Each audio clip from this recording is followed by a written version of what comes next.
Okay biology में आप सभी का स्वागत है स्टूडेंट्स। आज इस वीडियो में हम पढ़ने जा रहे हैं गुणसूत्र का रासायनिक संगठन।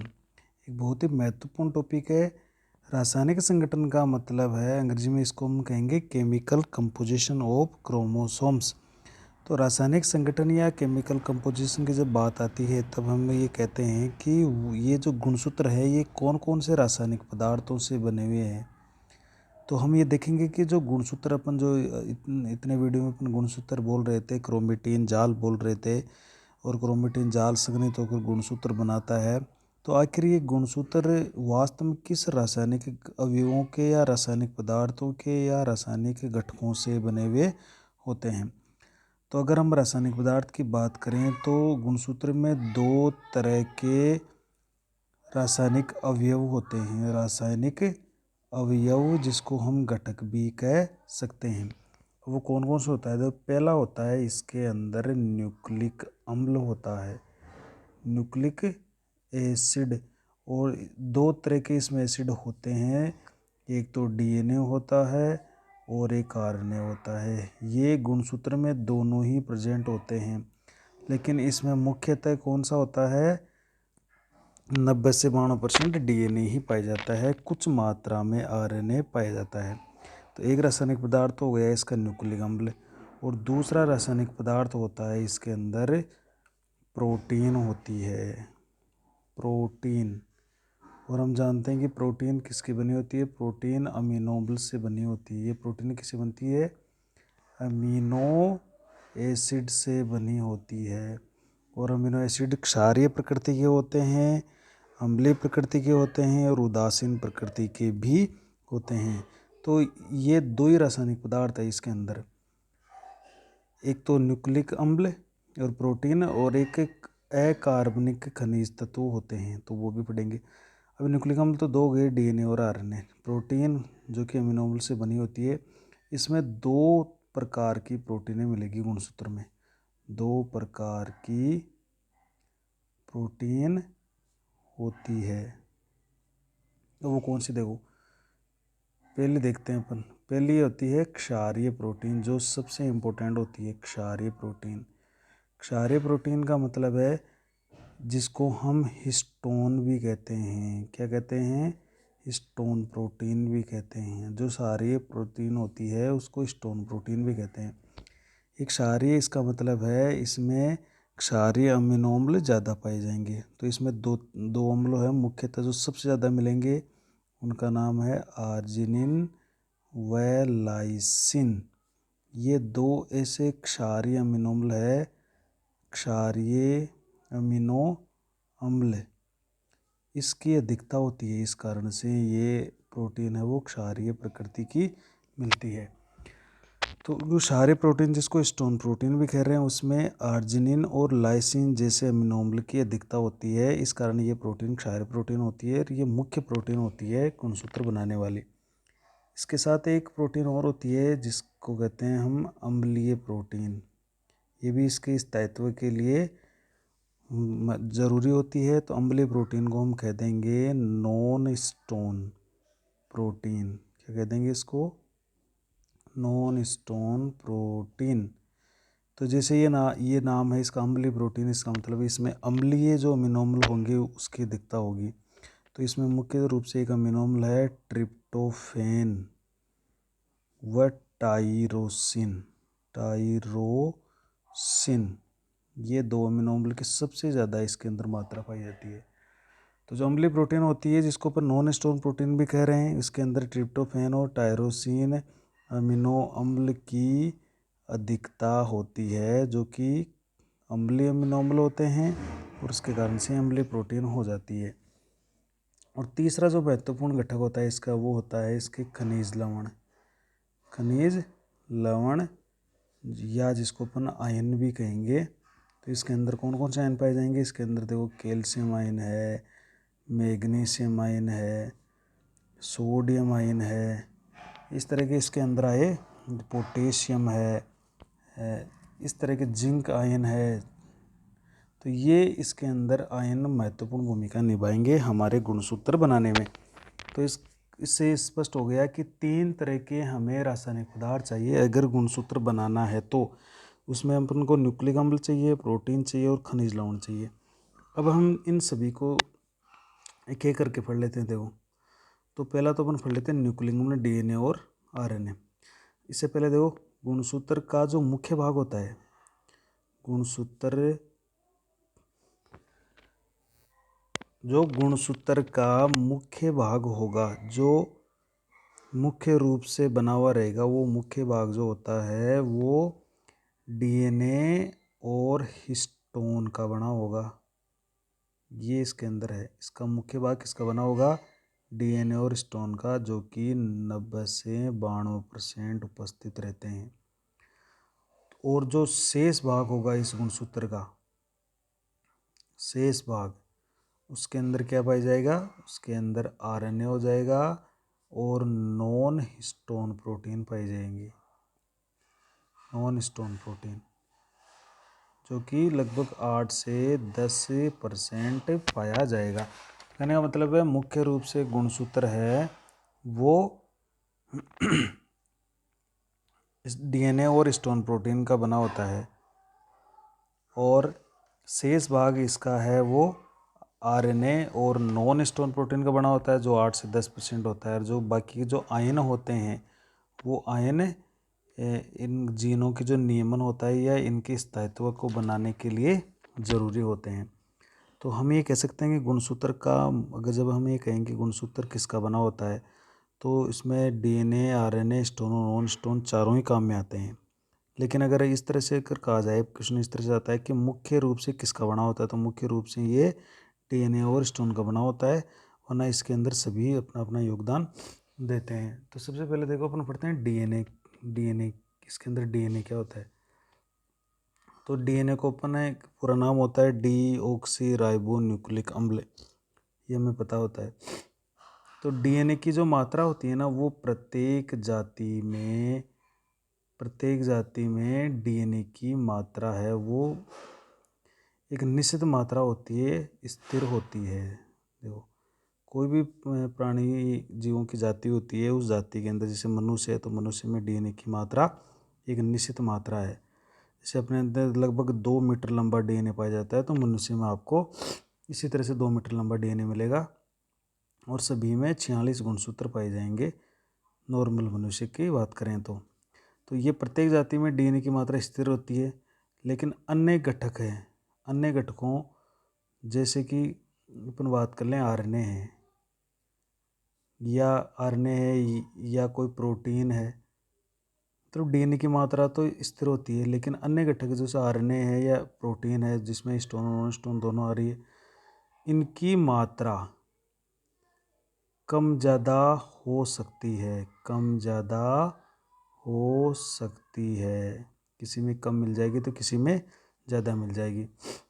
और जो हमारे, चूँकि अपन तो यूकेरियोट की बात कर लें, तो हम तो यूकेरियोटिक है, तो यूकेरियोटिक जो सेल होती है, जैसे मनुष्य की सेल या जो अन्य प्राणी है, तो उस यूकेरियोटिक सेल के जो गुणसूत्र होते हैं, उन गुणसूत्रों में जो डीएनए होता है ना, वो डीएनए 2 प्रकार का होता है, 2 प्रकार का होता है।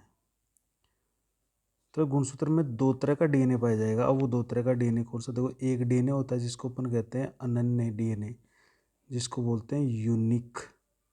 मतलब ये यूनिक होगा, अपने आप में स्पेशल होगा, इसकी कोई प्रतिलिपि नहीं होगी। और दूसरा होता है जिसको पुनरावर्ती कहते हैं, पुनरावर्ती, या जिसको रिपीटिव डीएनए कहते हैं, रिपीटिव डीएनए। तो 2 तरह का डीएनए होगा, एक तो अनन्य डीएनए होगा, ये अपने आप में अनन्य होगा, ये यूनिक होगा। और दूसरा पुनरावर्ती होगा, जिसको रिपीटेड डीएनए कहते हैं। अनन्य का मतलब क्या होता है? ये दोनों जो है, ये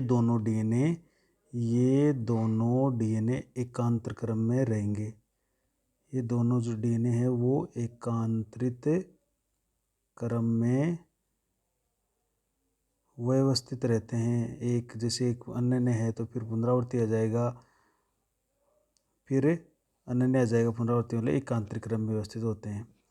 अब जो अनन्य डीएनए होता है इसका मतलब क्या है? अनन्य या यूनिक जो डीएनए होता है, यूनिक का मतलब ये अपने आप में यूनिक होता है, अपने आप में स्पेशल होता है, इसकी कोई पुनरावृत्ति नहीं होती, कोई प्रतिलिपि इसके अंदर नहीं पाई जाती। यानी जो क्षारक युग्म होते हैं उनका जो अनुक्रम होता है वो स्पेशल होता है और वो एक ही प्रतिलिपि में पाया जाता है, इसके अलग अलग प्रतिलिपियाँ नहीं होती है। तो मतलब क्या है, जो ये अनन्य या यूनिक जो डीएनए होता है, इस डीएनए के खंड हैं वो बड़े बड़े होते हैं, बड़े बड़े होते हैं। जो डीएनए के खंड मिलेंगे वो बड़े बड़े होंगे।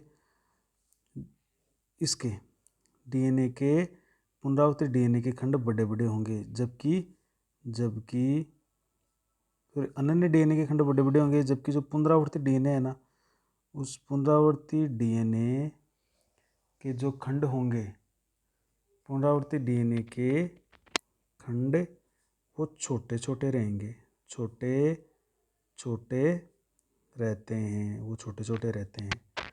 पुनरावृत्ति डीएनए के खंड छोटे छोटे रहेंगे। ये जो अनन्य डीएनए होगा यानी अपने आप में यूनिक है, तो अनन्य या यूनिक डीएनए में जो क्षारकों का अनुक्रम है, क्षारकों के अनुक्रम की पुनरावृत्ति नहीं होती है। इन क्षारकों की जो पुनरावृत्ति नहीं होगी, अर्थात मतलब क्या है कि जो क्षारक अनुक्रम होगा, कोई भी क्षारक अनुक्रम होगा, उसकी मात्र एक ही प्रतिलिपि पाई जाती है, एक ही प्रतिलिपि पाई जाती है। और इसी से जीन बनते हैं, इसी से जीन बनेंगे, बार बार पुनरावृत्ति नहीं होगी। जैसे मान लीजिए एक डीएनए का खंड है ACTGC,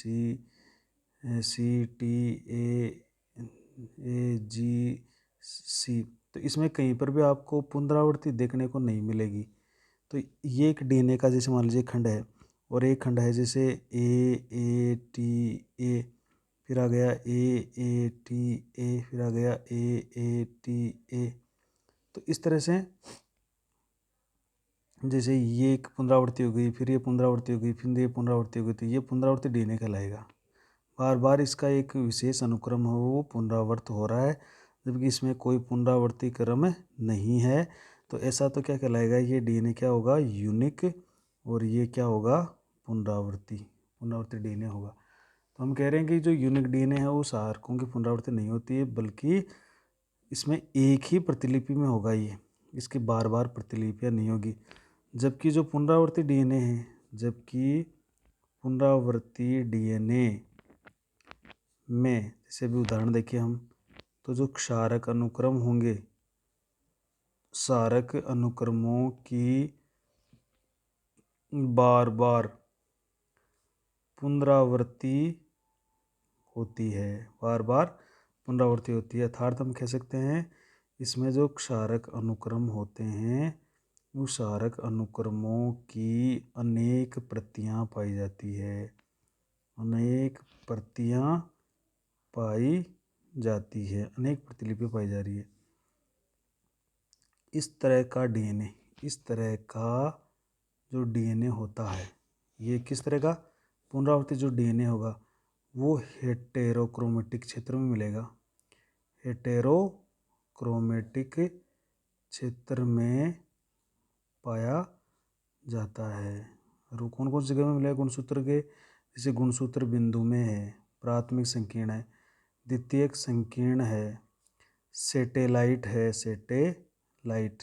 तो इन जगहों पर ये हेटेरोक्रोमेटिक गुणसूत्र पाए जाते हैं। तो यहाँ पर क्या होता है, बार बार पुनरावृत्ति होती है एक विशेष क्षारक अनुक्रमों की।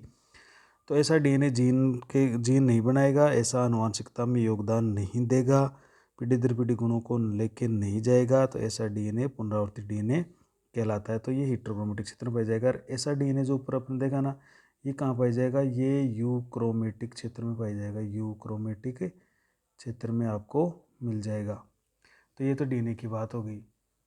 अब इसमें हम कह रहे हैं कि आरएनए भी पाया जाता है, आरएनए। अब ये आरएनए कौन सा होगा, देखो, तो यह जो आरएनए है, यह आरएनए RMT टीआरएनए के अलावा हम जानते हैं 2-3 तरह का आरएनए होता है, राइबोसोमल, मैसेंजर और टीआरएनए। तो आरएमटी-आरएनए के अलावा विशिष्ट प्रकार का आरएनए होता है।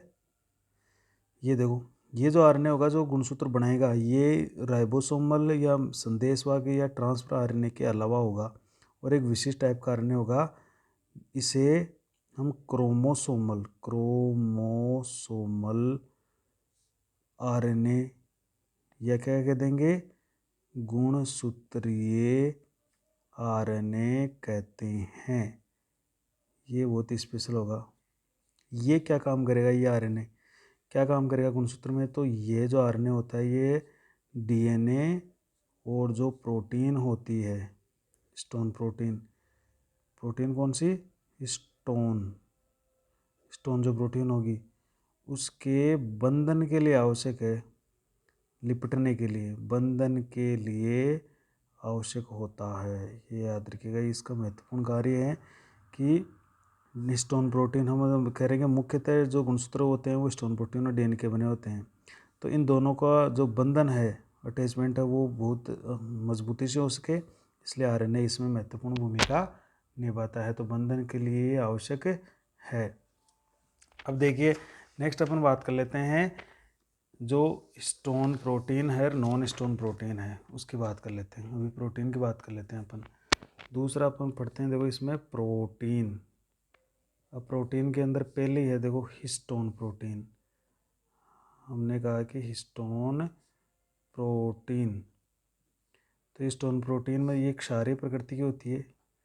क्यों होती, ये कैसी होती है? क्षारीय प्रकृति की क्यों होती है? क्योंकि इसमें मुख्य रूप से आर्जिनिन व लाइसिन अमीनो अम्ल की अधिकता होती है। बस ये इसका उत्तर है। ये क्षारीय प्रकृति की क्यों होती है? क्योंकि इसमें आर्जिनिन और लाइसिन जो क्षारीय प्रकृति के अमीनो अम्ल होते हैं उनकी अधिकता होती है। इसके कारण से ये क्षारीय प्रोटीन होती है और इसको हम हिस्टोन प्रोटीन भी कहते हैं। देखिए डीएनए और हिस्टोन प्रोटीन का अगर अनुपात देखा जाए, डीएनए और हिस्टोन प्रोटीन का, तो इसका एक निश्चित अनुपात होता है और वो 1:1 होता है। ये भी याद रखिएगा। डीएनए और हिस्टोन प्रोटीन 1:1 के अंदर केंद्रक में मौजूद होते हैं। और ये कहाँ उपस्थित होते हैं? केंद्रक में प्रेजेंट होते हैं। अब स्टोन के प्रकार देख लेते हैं। देख कितने तरह की स्टोन प्रोटीन होती है। स्टोन के प्रकार ये कुल मिलाकर 4 तरह की होती है। तो अपन ये देखते हैं, देखो ये होती है H1, H2A, H2B, H3 व H4। वैसे इसके टोटल 5 रूप हो गए। H2 के 2 रूप है, H3 और H4। तो H1 stone 1, stone 2A, stone 2B, stone 3 और स्टोन 4। इस तरह से ये इसके अंदर स्टोन के मुख्यतः ये 5 प्रकार होते हैं। हालांकि H2 के 2 प्रकार हैं, तो टोटली अपन 5 इसके 5 टाइप्स हैं स्टोन प्रोटीन के। इसमें जो H1 और H2A, H1, H2A और H2B, ये जो तीनों प्रोटीन है H1, H2A, H2B, इसमें लाइसिन की अधिकता ज़्यादा होती है। लाइसिन की अधिकता सबसे ज़्यादा होती है। ये लाइसिन कैसा है? क्षारीय प्रकृति का अमीनो अम्ल है। क्षारीय अमीनो अम्ल H1, H2A, H2B। ये जो H3 और H4 बच गए, इसके अंदर आर्जिनिन की अधिकता होती है। ये भी याद रखिएगा, आर्जिनिन की अधिकता। तो आर्जिनिन भी कैसा होता है? क्षारीय अमीनो अम्ल होता है। तो हम करेंगे स्टोन में आर्जिनिन और लाइसिन दोनों की अधिकता होती है, लेकिन इन 3 में तो होती है लाइसिन की, H1, H2A, H2B, और आर्जिनिन की होती है 3 और 4, H3 और H4, इसकी अधिकता होती है। इस कारण दोनों ये क्षारीय प्रकृति की होती है। इनमें जो H1 प्रोटीन होती है, H1 जो स्टोन प्रोटीन होती है, उसका आणविक भार, याद रखिएगा, उसका आणविक भार सबसे अधिक होता है, सबसे अधिक है। यानी आणविक भार अगर सबसे भारी प्रोटीन देखें तो वो कौन सी प्रोटीन है, वो H1 प्रोटीन है। H1 प्रोटीन का आणविक भार सबसे अधिक होता है। तथा सबसे जो हल्की प्रोटीन होगी वो होगी H4। H4 का जो आणविक भार होगा वो सबसे कम होता है, ये भी याद रखिएगा। तो जो H1 है उसका आणविक भार सबसे ज़्यादा होगा और H4 का आणविक भार सबसे कम पाया जाएगा, याद रखिएगा। जबकि हम एक न्यूक्लियोसोम की बात करें कि न्यूक्लियोसोम होता है, देखो न्यूक्लियोसोम बनता है इसके अंदर जिसके अंदर एक ये जैसे एक न्यूक्लियोसोम बनेगा, आगे जाकर हम ढूंढेंगे, इसमें 4 अणु, 4 अणु ये इसके पीछे की तरफ और है 4 अणु। तो इसके अंदर होते हैं H2A, H2B, H3 और H4। इनके सबके दो दो अणु होते हैं। तो दो दो अणु हो गए तो सबके 8 अणु हो गए। तो ये एक संरचना, इसके ऊपर DNA की 1 से 3/4 कुंडली लिपटी रहती है। तो ये एक न्यूक्लियोसोम कहलाता है। तो हमें कहेंगे न्यूक्लियोसोम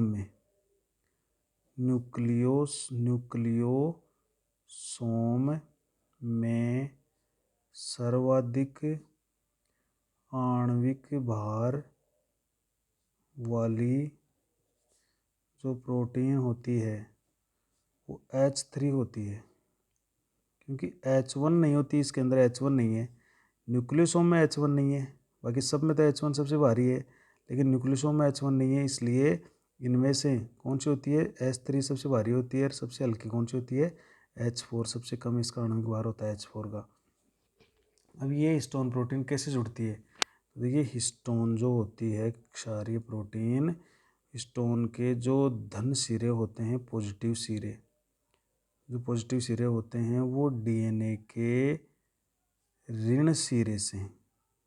अब ये ऋण सिरा कौन सा होगा, ये जो इसका फॉस्फेट होगा, फॉस्फेट भाग होगा, उसके कारण से ये ऋण सिरे होंगे। तो हिस्टोन के धनावेशित सिरे होते हैं जो DNA के ऋणावेशित, यानी DNA ऋणावेशित तो कण होता है, ये भी याद रखिएगा। DNA ऋणावेशित होता है, हिस्टोन प्रोटीन धनावेशित होती है। तो धन और ऋण के बीच में क्या होगा, आकर्षण बल लगेगा।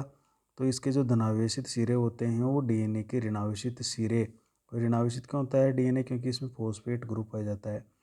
तो सिरे से, इसके ऋणावेशित सिरे से संबंध बनाते हैं और DNA को स्थिरता व प्रत्यास्थता भी प्रदान करते हैं। तो ये स्टोन है, एक तो स्थिरता देगी, स्टेबिलिटी देगी और फ्लेक्सिबिलिटी। स्टेबिलिटी और फ्लेक्सिबिलिटी दोनों ही इसको प्रदान करेगी, स्थिरता भी देगी, प्रत्यास्थता भी देगी। प्रत्यास्थता को अपन कहते हैं फ्लेक्सिबिलिटी और स्थिरता को कहते हैं अपन स्टेबिलिटी। तो ये तो हो गई आपकी स्टोन प्रोटीन। इसके बाद में एक और बच गई नॉन स्टोन प्रोटीन। तो नॉन स्टोन हम कह रहे हैं कि ये अम्लीय प्रकृति की होती है। अब अम्लीय प्रकृति की क्यों होती है, क्योंकि इसके अंदर अम्लीय जो अमीनो अम्ल होते हैं वो पाए जाते हैं, जैसे ट्रिप्टोफेन व टायरोसिन अमीनो अम्ल की अधिकता के कारण ये अम्लीय प्रकृति की होती है नॉन स्टोन प्रोटीन। ट्रिप्टोफेन और टायरोसिन अमीनो अम्ल के कारण ये अम्लीय प्रकृति की होती है, जिसमें मुख्य रूप से सबसे ज़्यादा कौन पाई जाती है, जो ट्रिप्टोफेन होती है ये सर्वाधिक मात्रा में पाई जाती है, सर्वाधिक मात्रा में उपस्थित रहती है। इन दोनों में से सबसे ज़्यादा कौन होती है, ट्रिप्टोफेन।